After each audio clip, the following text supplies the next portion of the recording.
A vampire, a zombie, a cannibal, and this little troublemaker. They all have something in common. They can kill you with a bite. Here's how to survive a human bite. Just as you fear the bite from a dog or cat, you should fear the bite from a human. Our jaws are amazingly strong, even stronger than an orangutan's, so biting with all your strength can cause severe damage. And even a lighter bite can create an infection if it breaks the skin. This is due to the viruses and bacteria in a human's mouth and saliva. But not all human bites are intentional. Some are accidental during sports, rough playing, or even getting too excited with your partner.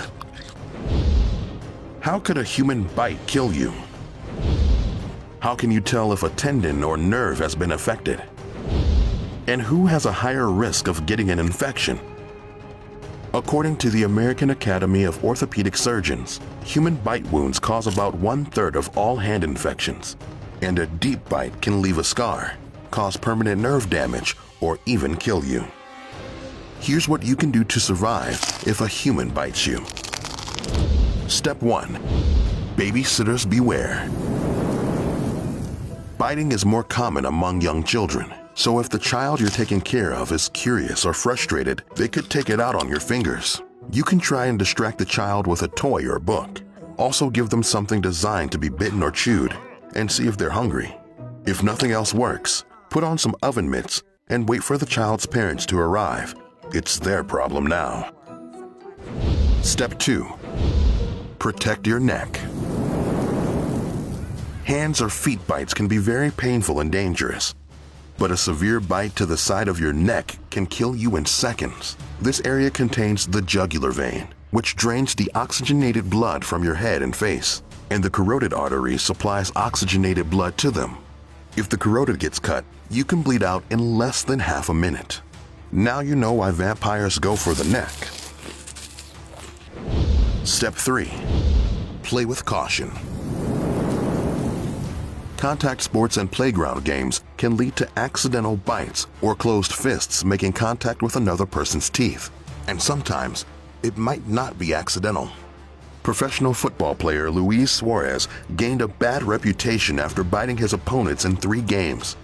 He inflicted the first bite in 2010 while playing for the Ajax club in Holland, and the second in 2013 playing for the Liverpool team in England. In the 2014 FIFA World Cup, he played for the Uruguay team. Suarez bit again, leaving a mark on Italy's Giorgio Chiellini. But at least he didn't bite a chunk of flesh off his opponent, as boxer Mike Tyson did to Evander Holyfield's ear in 1997. Step 4. Take care of the wound. Check whether your skin is broken to judge the severity of the wound. You can clean small wounds yourself. If you are unable to bend or straighten the area that got bitten, or if you lose sensation in the area, you might have damaged tendon or nerve. If the wound is bleeding, stop it by applying pressure with a clean, dry cloth. Then use a saline solution or an antiseptic solution and wash thoroughly around the wound. Apply a clean bandage and seal it carefully.